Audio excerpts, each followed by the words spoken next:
Bem-vindos a mais um Giro Sindical. O Giro Sindical é uma parceria entre o DIEESE e o SINDIC-CT. DIEESE é o Departamento Intersindical de Estatística e Estudos Socioeconômicos e SINDIC-CT é o Sindicato Nacional dos Servidores Públicos Federais da área de Ciência e Tecnologia no setor aeroespacial. Hoje nós vamos falar sobre parte dos resultados que vêm sendo divulgados do censo. Censo esse que deveria ter acontecido em 2010, em 2020, aconteceu apenas em 2022 e agora os seus resultados vêm sendo divulgados. Chamou muita atenção um dado que é sobre o envelhecimento da população. E para falar sobre essa mudança do perfil populacional brasileiro e dos impactos que ela traz, nós vamos conversar com a diretora técnica adjunta do DIEESE, a Patrícia Pellatieri. Patrícia, bem-vinda mais uma vez a esse Giro Sindical. Obrigada por aceitar nosso convite. Obrigada, Renato. O prazer é sempre meu de estar aqui nesse espaço tão importante para o DIEESE e para o movimento sindical, com certeza. Então, vamos lá. Bom, o censo é uma pesquisa extremamente importante porque ela é a única capaz de ir a todos os rincões desse país e criar um quadro muito preciso da situação de vida da nossa população. Agora, com a divulgação dos resultados, nós já sabemos que nós somos 203 milhões de brasileiros e brasileiras, nós sabemos que crescemos 6,5% na comparação com o último censo feito, este sim, agora em 2010, e isso significa um aumento de 12,3 milhões de brasileiros e brasileiras neste vasto e populoso país. A nossa idade média também aumentou, nós passamos da idade média de 29 anos para 35 anos, temos menos crianças, o nosso contingente populacional acima de 65 anos cresceu 57,4%. Cada vez menos jovens, cada vez mais idosos. Queria que você explicasse aqui para nós, Patrícia, o que é esse envelhecimento populacional? É evidente que cada uma de nós aqui envelhece individualmente, mas nós estamos falando do envelhecimento de uma população inteira. Por que isso acontece? Quais são os fatores que influenciam? O envelhecimento populacional, ele é uma conquista civilizatória. Acho que é importante a gente ter claro que não é ruim. Então, nós não podemos olhar como sendo só desafios ou só trazendo só coisas negativas, né? Ao contrário, tem sim uma série de possibilidades, uma série de vantagens que depois, ao longo da nossa conversa, a gente vai levantando, né? Então, também um segundo elemento importante é dizer que o envelhecimento, ele é natural, certo?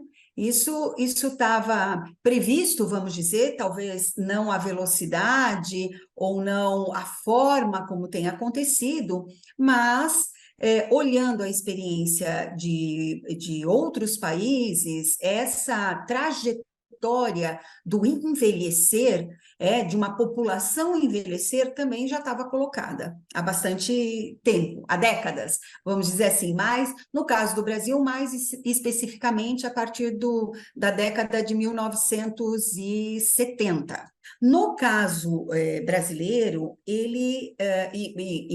não só no brasileiro, mas especificamente no brasileiro, ele acontece por um efeito conjunto da queda da taxa de mortalidade e da queda da taxa de natalidade.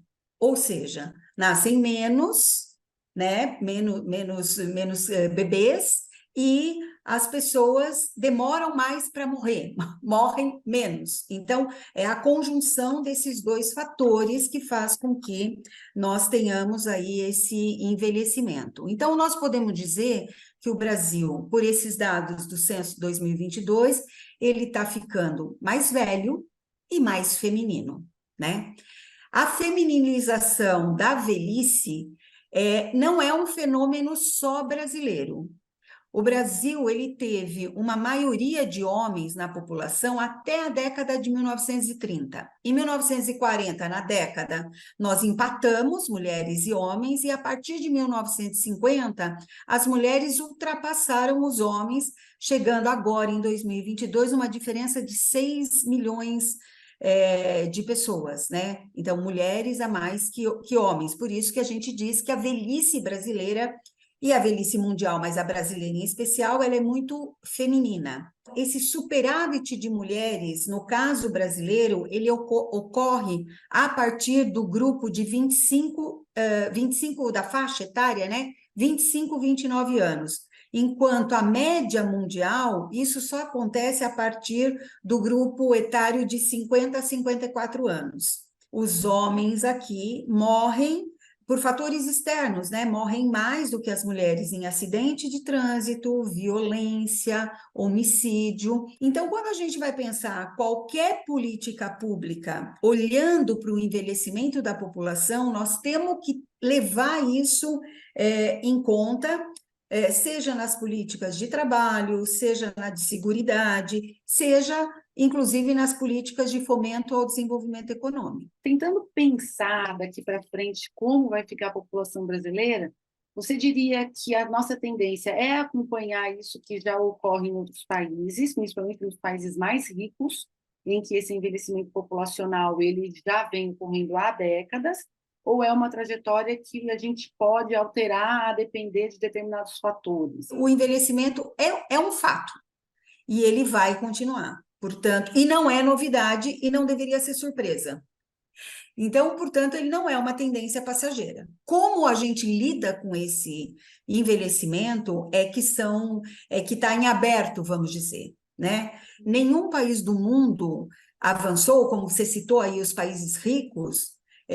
Então, do ponto de vista socioeconômico, de distribuição da riqueza, de melhoria de condições de vida, com uma manutenção de altas taxas de mortalidade e fecundidade. Portanto, olhando para os países ricos, essa transição demográfica, ela possibilitou, na verdade, uma melhoria das condições de vida. A gente pode olhar o envelhecimento como conquistas. Há estudos, inclusive vários, que comprovam que a transição ela foi fundamental para a elevação da renda per capita nesses países. O Giro Sindical volta já.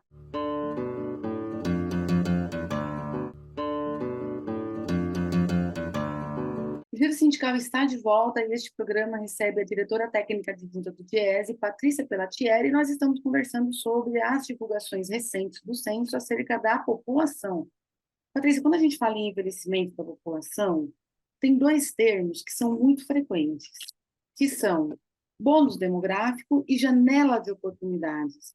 Eu queria que você explicasse um pouco o que é cada um desses termos, e é muito comum que quando esses termos apareçam, eles apareçam associados à ideia de que há um risco do Brasil perder os benefícios desses dois itens. Bem, então, como eu disse, o envelhecimento no Brasil, ele começou lá no início da década de 1970, né? E prosseguiu nas décadas seguintes, culminando agora em 2022. Isso tudo em consonância com a queda da taxa de fecundidade. A diminuição de filhos diminui, portanto, as faixas de idade escolar e aumenta proporcionalmente os grupos etários em idade de trabalhar. Então, o que nós chamamos de bônus demográfico? É quando a população ativa, ou seja, aquela população que está em idade de trabalho, ela cresce mais rápido do que o total da população ou a redução do que nós chamamos de taxa de dependência. Ou seja, nós temos mais gente trabalhando do que ou jovens ou idosos que dependeriam desse trabalho, certo? Então, isso nós chamamos de bônus demográfico e no período que você está, nesse período da década de 1970 para frente, nós entramos no que chamamos de janela de oportunidades. Se a gente fosse fazer uma comparação assim com a janela, de fato, de uma casa, a gente estaria abrindo, nesse período, abrindo a janela para entrar mais luz. Ela estaria abrindo, então, cada vez entrando mais luz até chegar no ápice, Depois que ela chega no ápice, abriu totalmente, ela começa a fechar, né? Então, isso é que é janela de oportunidades. E a gente chama de janela de oportunidades, acho que é bom registrar isso, o bônus demográfico como um período ideal para o crescimento econômico e a melhoria das condições de vida. É o momento onde uma população pode dar um salto em termos de renda. No Brasil, se a gente considerar a população em idade de trabalhar como de 15 a 64 anos, que é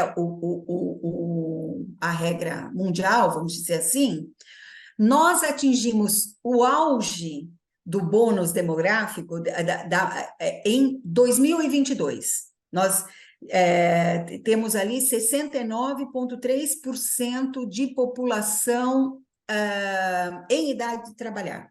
Então, o nosso auge, o escancarar da janela foi 2022. A partir daí, ela começa a fechar, certo? Se a gente considerar como a idade até 60 anos, que tem essa discussão sobre se a gente considera até 65 ou até 60, então aí o nosso auge do bônus demográfico foi em 2010. E a partir dali, a janela já começou a dar uma fechadinha, se a gente considerar essa faixa etária, tá certo? Como população em idade de trabalhar. Mas, assim, mundialmente, é considerado até 60 a partir de 65 anos. Então, podemos dizer que a nossa janela está, neste momento, escancarada e começando a se fechar. Ela não fecha instantaneamente, certo? Acabou o bônus. Bom, fecha a janela, acabou a janela de oportunidades. Não, ela vai se reduzindo também gradativamente. Então, nós podemos considerar que a gente ainda está vivendo um bônus demográfico pelo menos mais 10 ou 15 anos. Por isso, é muito importante que, de fato, existam políticas públicas que consigam aproveitar o máximo dessa oportunidade. No Brasil, nós temos desperdiçado essa janela. Nós começamos a entrar no bônus demográfico lá na década de 1970. Então, veja, nós temos 70, 80, 90, 2000, 2010, 2020, nós temos 6 décadas, ou quase 6 décadas, certo?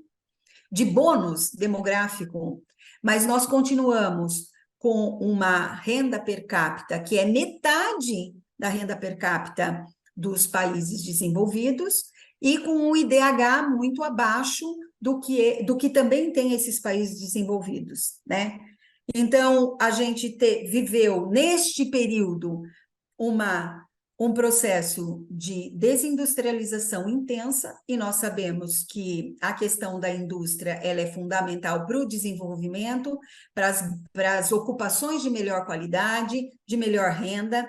Nós tivemos queda significativa da renda do trabalho, nós tivemos uma precarização dos postos de trabalho de maneira geral, mas muito intensamente nas faixas mais jovens, e nas faixas de maior idade, um baixo investimento em educação, porque nós temos um déficit de educação enorme, não estou falando de falta, mas nós estamos falando de analfabetismo funcional, que ainda é grande, e abandonamos nesse período, não todo ele, mas uma boa parte dele, ou fizemos muito pouco, um investimento em inovação e desenvolvimento tecnológico. Então, nós podemos dizer que, sim, nós desperdiçamos uma parte significativa do tempo da nossa janela de oportunidades, uma vez que nós temos uma população muito empobrecida e uma concentração de renda extremamente forte. E a gente também tem um mercado de trabalho com muita precariedade, muita informalidade e jovens que não conseguem nem estudar, nem trabalhar, sem emprego e sem trabalho. A experiência internacional, ela mostra que os países que alcançaram o desenvolvimento socioeconômico, eles tiveram o bem-estar e a distribuição da riqueza crescendo mais rápido do que o ritmo da mudança da estrutura etária. Ou seja, durante o bônus demográfico, antes da conclusão da transição demográfica, a questão da distribuição da riqueza, ela estava dada. No Brasil, ao contrário, o que nós temos é o aumento da renda per capita, e não estou nem falando aqui da concentração de renda, estou usando um indicador que é uma média, que é uma renda per capita, ele cresce em velocidade menor que o envelhecimento da população. Para que a gente, de fato, consiga superar essa condição, vamos dizer, essa estagnação que está posta ou a piora, nós temos que inverter, e mais do que inverter, nós temos que compensar esse processo rapidamente. A gente precisa dobrar a renda per capita, certo? Para chegar na média dos países ricos. E para isso nós temos que distribuir a riqueza, não vamos distribuir o que a gente crescer a partir de agora. Não, nós temos que distribuir o que está concentrado. Porque distribuir só o que a gente vai crescer agora não dá conta de compensar esse aumento de renda per capita que foi muito inferior ao aumento do envelhecimento da população, né? Tanto que é só você olhar as condições de vida dos trabalhadores e trabalhadoras brasileiros, certo? Temos aí a política de valorização do salário mínimo, que ela é um elemento importante, que ela teve o seu papel, ela foi retomada agora com o governo Lula, mas nós precisaríamos avançar, porque ela está propondo distribuir o que aumentar daqui para frente. Mas nós precisamos, se nós queremos, de fato, chegar numa condição melhor, a hora que se fechar a janela, nós temos que acelerar esse processo, porque agora nós temos pouco tempo. Talvez um instrumento mais potente para fazer isso pode ser a mudança na estrutura tributária, na reforma tributária. Nós não estamos vendo até agora, de fato, a proposta de reforma tributária que faça essa diferença. Ou seja, pegue aquela concentração enorme de riqueza e essa concentração vai sustentar as políticas públicas de distribuição e de melhoria das condições de vida. Então, vai cumprir, na verdade, aquilo que nós grafamos lá em 1988 na nossa Constituição, que era a questão da capacidade contributiva, que nós nunca cumprimos. Além disso, é preciso ter uma intencionalidade na geração de emprego e renda, de considerar as enormes desigualdades regionais, de raça, de gênero, e precisamos urgentemente tratar da questão da qualidade da educação, né, da formação, e o investimento, e aí pensando no segundo bônus demográfico, que é o bônus da produtividade, nós precisamos investir em ciência e tecnologia, né, em desenvolvimento tecnológico, porque isso também leva décadas para ter o resultado, né? Entre os países que estão em desenvolvimento, o Brasil é o único que corre o risco de não aproveitar, ou é um processo que é muito mais generalizado nesses países de renda média baixa, só para a gente se situar no mundo com relação a esse tema? Chamados países ricos, com um elevado IDH, eles aproveitaram a transição demográfica, né, o bônus, a janela de oportunidades, e antes da conclusão do envelhecimento, fizeram essa melhoria nas condições de vida. E por isso é que eles têm esse resultado, né? Agora, nós não somos os únicos, certo? A projeção aí da ONU mostra que até 2060, lá de uma lista de, se não me engano, 201 países, 190 países terão uma diminuição percentual dos jovens. Aqui, então, a questão é mesmo, não é um desafio só brasileiro, ele é um desafio de muitos países, mas é colocar... É voltar para a questão de como é que a gente aproveita esse tempo. Por exemplo, lá na projeção, a Coreia do Sul será a que terá a menor, vamos dizer, está lá o país mais envelhecido, ou seja, com menos jovens, mas eles estão fazendo um investimento muito intenso em desenvolvimento tecnológico. Então, a gente pode dizer que eles estão aproveitando aí, traçaram uma estratégia e estão aproveitando essa janela demográfica para dar salto, né? Pensando aí na questão do bônus, do segundo bônus demográfico, que é a questão da produtividade, né? E no caso, aí eu vou voltar para o Brasil, a gente volta aí a gente tem que olhar para os nossos velhos e novos dilemas, né? São os dilemas do nosso, da desigualdade do nosso mercado de trabalho. Então, hoje, se a gente pegar a faixa etária de 14 a 29 anos, a taxa de desemprego, ela é explosiva, ela está em 14%. Ela é muito maior do que a média da taxa de desemprego ou da taxa de desemprego dos chamados adultos. Nós temos mais 14% nessa faixa etária que não estão nem trabalhando e nem estudando, né? E tem uma parcela que estuda e trabalha e que, portanto, tem um déficit de estudo aí, por conta da necessidade do trabalho. Então, digamos assim, que a nossa oportunidade está muito nessa faixa etária da juventude, né? Nós temos aí pelo menos um quarto dessa população jovem trabalhando que é informal, trabalha sem carteira assinada. Quase um quinto, somando, né? Você pega esse um quarto, então você pega lá 22% que são jovens que trabalham sem carteira assinada. Aí você soma mais 17% que são os chamados conta própria, que também não tem a proteção social. Então, o que é que nós estamos construindo, entende?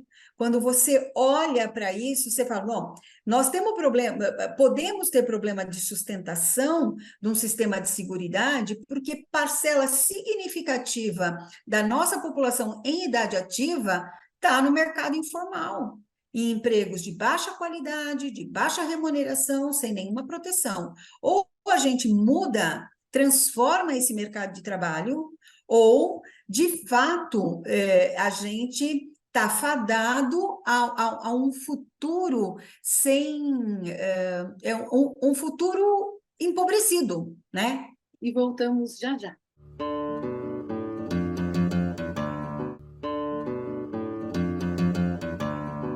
Giro Sindical está de volta e este programa recebe a diretora técnica adjunta do Diese, Patrícia Pelatieri, conversando sobre o tema da população a partir da divulgação de resultados do censo, este ocorrido em 2022.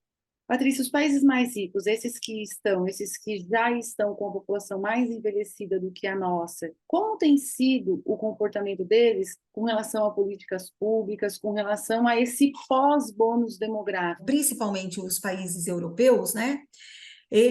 O estágio final da transição demográfica foi lá na segunda metade do século XX, quando a gente estava iniciando o nosso bônus demográfico, eles estavam no final da sua transição, né, demográfica. E aí, as questões de políticas públicas que são levantadas nesse momento para os formuladores, né, são políticas de saúde e prevenção, porque o envelhecimento traz também complicações na saúde que você pode estender, vamos dizer assim, se tiver políticas de prevenção. A questão da qualidade de vida é fundamental quando você discute envelhecimento, porque em que pese você possa aumentar a longevidade, precisa saber qual é a qualidade desse aumento da longevidade, né? As mulheres, por exemplo, que têm uma taxa de mortalidade menor do que os homens, né? Vivem mais do que os homens, há uma discussão sobre a qualidade desse delta aí de vida das mulheres, porque tem uma sobrecarga tão intensa ao longo da sua vida produtiva e reprodutiva, que esse bônus, vamos dizer assim, de vida, é um bônus questionável em termos de qualidade. Então, políticas de qualidade de vida, não só na velhice, mas ao longo da sua trajetória, aí nós estamos falando, então, de um sistema de saúde, um sistema de seguridade social que dê conta disso ao longo da vida dos trabalhadores e trabalhadoras, né?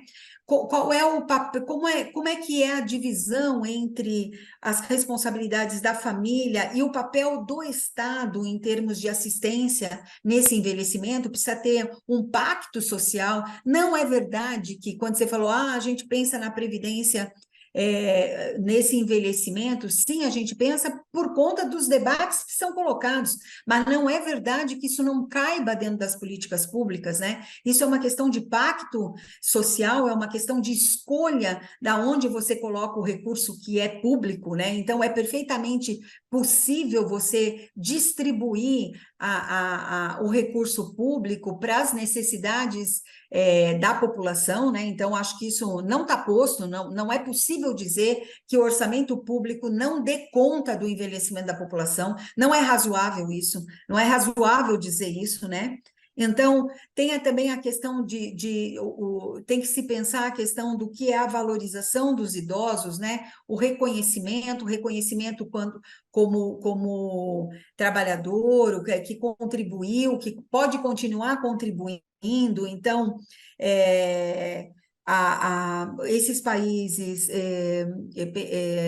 desenvolveram, né, políticas e programas de envelhecimento, o que a OMS, né, a Organização Mundial de Saúde, chama de envelhecimento ativo, né, que é valorização dessas capacidades em todas as faixas de idade, inclusive na velhice. Então, acho que é importante a gente dizer isso, né? As medidas de seguridade social, elas podem incluir, nesses países, elas podem incluir pensão para velhice, aposentadoria, fundos compensatórios de poupança, programa de seguro-deficiência, tratamento a longo prazo, tudo isso foi pensado. É bem verdade que a partir mais recentemente, várias dessas conquistas e políticas e programas pensados nesses países, eles foram reformulados, né? Houve reformas para pior, também precarizaram aí parte dessa população, mas muitos estão revendo, inclusive, essa precarização. Então, também aí tem momentos da disputa, né, no próprio sistema capitalista, que levou à perda de condições que estavam dadas e que estavam conquistadas, né? Uma observação que eu acho que é importante a gente fazer é que os idosos, os mais qualificados, pelo menos na experiência desse país, mas no Brasil a gente também tem isso, eles atuam muito como voluntários em escolas, em comunidades, em organizações políticas, de saúde. Tem um trabalho aí que é um trabalho que não é computado no PIB, assim como o trabalho dos cuidados, e tem, no caso das idosas mulheres, também tem muito esse trabalho, né? As idosas assumem os trabalhos domésticos e dos cuidados que não estão computados no PIB. Se fossem, né? Tem estudo aí, um recente estudo da GV, diz que esse trabalho esse trabalho não computado, né, não remunerado das mulheres significaria aí um aumento de 8,5% no PIB, daí das mulheres em todas as faixas etárias, né? Então, acho que é importante a gente dizer isso, porque isso tem a ver com como é que se olha o idoso, né? É importante porque isso é cultural, isso faz diferença a hora que você pensa políticas públicas, né? O montante, então, do orçamento que é alocado para o sistema de seguridade, ele é uma escolha política e social. Então, não vem com essa história de que é matemático, que assim, então não dá. Ou então nós temos um orçamento que vai condenar a grande parcela da população brasileira a viver na miséria. É disso que nós estamos falando? Então, para que serve o orçamento público, certo? Então, eu só quero frisar muito isso, porque acho que é importante, porque diz respeito à escolha, a escolha política e social, e a sociedade tem responsabilidade nessa escolha, né? Então, eu queria te agradecer, Patrícia, pela nossa conversa, pelo seu tempo, agradecer pelas informações que você trouxe e, com certeza, colocou aí o tema no radar de uma maneira que não é tão bem explicada muitas vezes, mas a gente tem esse objetivo aqui de explicar e entender as consequências para a classe trabalhadora, para a população em geral. Obrigada, Renata. Eu estou à disposição. Espero que nos encontremos em breve com, quem sabe, um assunto menos doloroso, talvez, ou menos desafiador, quem sabe. Tomara. Seguimos. Tchau, tchau.